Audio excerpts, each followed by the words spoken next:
अपनी सीट ग्रहण करो, बाइबल को उठाओ और बोलो, ये वचन मेरे शुद्ध रहने का आधार है।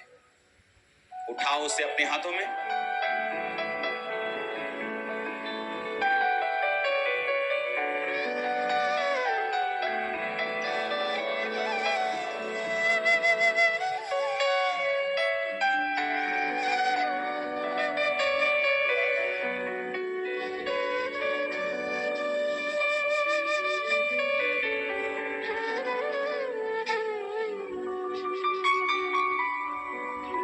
अपने होंठों को खोलो कि परमेश्वर तेरा वचन आज मुझे समझ आए।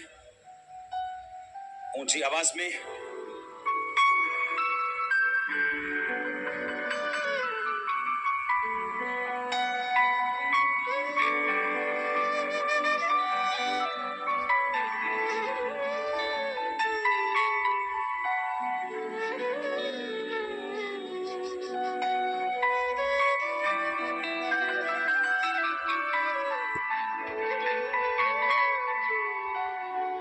अपने हाथों को उठा के पवित्र आत्मा से मदद मांगो। खुदावंद तेरे वचन पर मनन करने के लिए मेरी मदद और सहायता कर।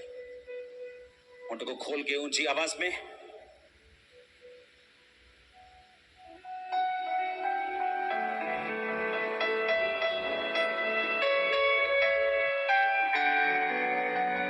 प्रभु यीशु मसीह के सामर्थी नाम में हम मांगते हैं।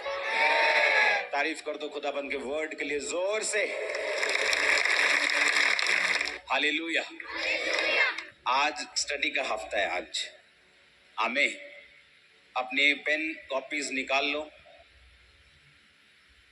अगले कुछ हफ्ते हम बाइबल स्टडी करेंगे और मेरा ये बिलीव है कि जब हम ये बाइबल स्टडी करेंगे, अगर आपने पूरा ध्यान दिया, ये वर्ड आपको कभी भी सेम नहीं रहने देगा। जो भी आपके साथ जुड़ा हुआ है, जो भी घराना, जो भी बिजनेस, जो फाइनेंस, जो लाइफ, आप सेम नहीं रहने वाले। आमीन। दूसरा शमूएल 7 उसकी 1 से लेकर 9 आयत हम पढ़ेंगे।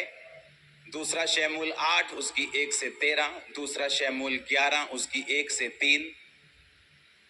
और उसके बाद भी मैं आपको बाइबल के अलग अलग वचनों में आपको लेके जाऊंगा। उसके लिए मेरे पास बाइबल होना और आपके पास बाइबल होना जरूरी है। दूसरा शमूएल 7 उसकी 1 से 9 आयत को मैं पढ़ूंगा। आप अपनी स्क्रीन पे पढ़ेंगे, अगर बाइबल है तो अपने पास पढ़ेंगे। जब राजा अपने भवन में रहता था तो यहोवा ने उसको चारों ओर के सब शत्रुओं से विश्राम दिया था। और तब राजा नातान नामक भविष्यद्वक्ता से कहने लगा, देख, मैं तो देवदारों के बने हुए घर में रहता हूं, परंतु परमेश्वर का वचन, उसका संदूक तंबू में रहता है। नातान ने राजा से कहा, जो कुछ तेरे मन में हो उसे कर, क्योंकि यहोवा तेरे संग है। उसी रात को यहोवा का ये वचन नातान के पास पहुंचा, जाकर मेरे दास दाऊद से कहे, यहोवा ये कहता है कि क्या तू मेरे लिए निवास घर बनाएगा?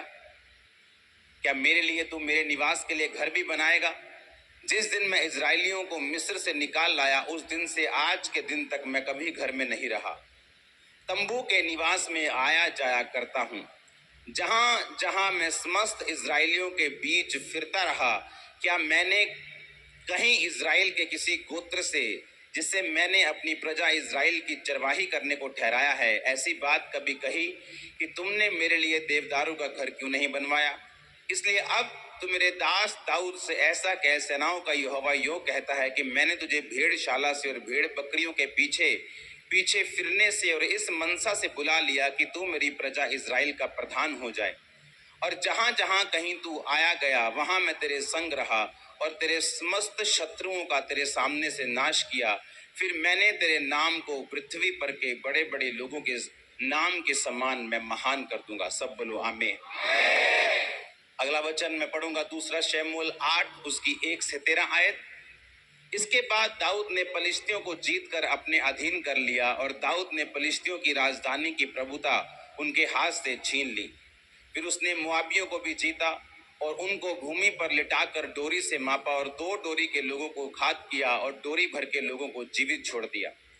तब मोआबी दाऊद के अधीन होकर भेंट ले आने लगे। फिर जब सुबा का राजा रहोब का पुत्र हददेजर महानद के पास अपना राज्य ज्यों का त्यों करने जा रहा था, तब दाऊद ने उसको जीत लिया। अब आप इसको घर जाके पूरा पढ़ेंगे और मैं पढ़ूंगा 13 आयत को। जब दाऊद लोन वाली तराई में 18,000 अरामियों को मार कर लौट आया, तब उसका नाम बड़ा हो गया। सब बोलो आमीन।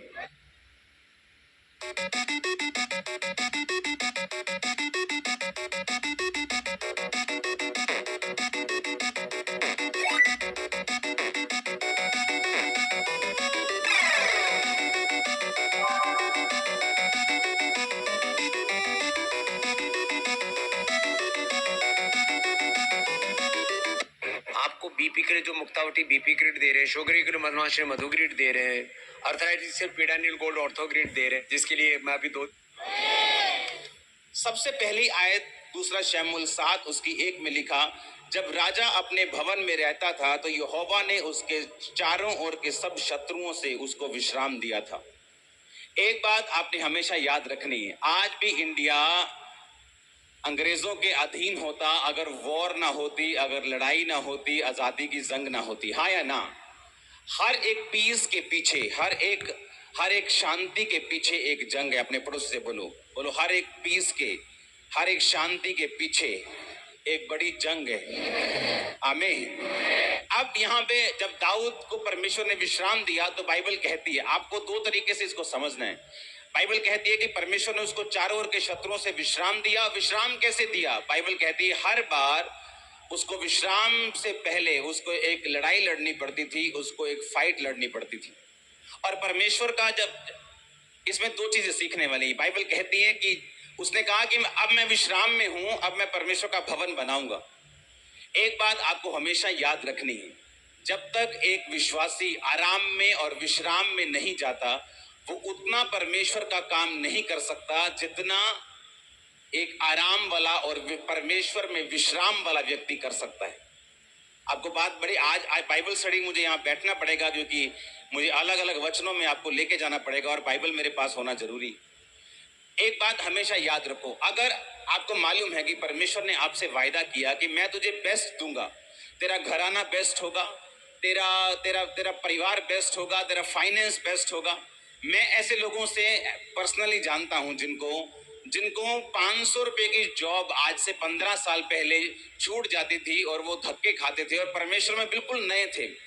आज मुझे कल एक मेरे दोस्त ने बताया कि आज उन लोगों की फैक्ट्रीज जल चुकी हैं, वो लोग ब्लेस्ड हैं क्योंकि परमेश्वर में लगातार वो चलते रहे, बने रहे, खड़े रहे। अब मेरी बात सुनो, परमेश्वर का मेन मकसद ये है कि आप उसकी महिमा करें और इसी तरीके से वो आपको ब्लेस करना चाहता है। बाइबल कहती है कि पौलुस ने कहा, तुमने जो मेरे दर्शन में मेरा साथ दिया, इसलिए ये कलीसिया जो आशीषित होगी और परमेश्वर तुम्हारी हर घटी को महिमा सहित मसीह यीशु में पूरा करेगा। हाँ या ना? इतना मालूम है कि नहीं? जोर से हालेलुया बोलो, जोर से। ये वचन आपको समझना बहुत ज्यादा जरूरी है। आज सुनो, परमेश्वर ने कहा मैं तुम्हें बेस्ट दूंगा, बेस्ट दाख दूंगा, बेस्ट पानी दूंगा, बेस्ट तेल दूंगा। हाँ या ना? इतनी समझ आई कि नहीं आई? अब हमें ये बात समझ आ रही है दाऊद के इन वचनों को पढ़ के कि जब वो विश्राम में था तब उसने बात की कि मैं यहोवा के भवन को बनाऊंगा। जब तक वो विश्राम में नहीं था तब तक उसको यहोवा का भवन बनाने की याद चित नहीं आई, क्योंकि वो अपनी ही फाइट्स में कि परमेश्वर मुझे क्या क्या देना चाहता है और परमेश्वर मुझे ये देश देना चाहता है, तब तक अपनी लड़ाइयों में वो बिजी था। उसे मालूम ही नहीं था कि परमेश्वर का भवन भी बनाना है। लेकिन बाइबल कहती है जब वो विश्राम में था, जब वो पीस में था, जब वो विश्राम कर रहा था, जब परमेश्वर ने उसको चारों ओर के शत्रुओं से विश्राम दिया, तब उसने कहा कि अब मैं यहोवा के लिए एक भवन को बनाऊंगा। कितने मेरी बात को समझ रहे हैं? अब इसका मतलब यह है कि कौन परमेश्वर का काम कर सकता है? कौन वो व्यक्ति है जो परमेश्वर का काम ज्यादा कर सकता है? जिसको परमेश्वर ने सारी लड़ाइयों से विश्राम दिया हो। आमीन। इसका मतलब विश्राम उसी को मिल सकता है जिसने लड़ाइयां लड़ी हों और अपनी लड़ाइयां जीती हों। इतने तक बात को समझ गए हो? अब यहां पर परमेश्वर का वचन ये कहता है कि परमेश्वर ने उसको कहा कि मैं अब तेरे नाम को पृथ्वी पर के बड़े बड़े लोगों के नामों के समान महान कर दूंगा। जैसे ही तू मेरे भवन को बनाने की बात करेगा, जैसे ही तूने मेरी सेवा करने की बात की है, क्योंकि तू अपनी लड़ाई को लड़ा है। उसने कौन सी लड़ाई लड़ी थी? हर बंदे की लड़ाई अलग है। किसी की लड़ाई व्यभिचार से है, किसी की लड़ाई चोरी से है, किसी की लड़ाई डर से है, किसी की लड़ाई रिश्तेदारों से है, किसी की लड़ाई किसी चीज से है। हर एक व्यक्ति की कमजोरी और हर एक व्यक्ति की लड़ाई जो है वो अलग अलग है। कितने मेरी बात को समझ रहे हैं? अब बाइबल कहती है उस लड़ाई को लड़ने के बाद और उसको जीतने के बाद ही आप परमेश्वर के काम को कर सकते हैं, क्योंकि परमेश्वर जब आपको विश्राम देता है तो परमेश्वर का काम हम अच्छी तरह से कर सकते हैं। जब दाऊद को चारों ओर के शत्रुओं से विश्राम मिला तो बाइबल कहती है कि उसने कहा कि अब मैं यहोवा के भवन को बनाऊंगा। यहोवा तंबू के घर में रहता है, मैं देवदारू के घर में रहता हूं और मैं परमेश्वर के घर को बनाना चाहता हूं। जब परमेश्वर के सामने बात चली तो परमेश्वर ने कहा तू इस घर को नहीं बनाएगा, तेरा बेटा इस घर को बनाएगा, क्योंकि तेरे हाथों पे बहुत सारी लड़ाई है, इसलिए तेरा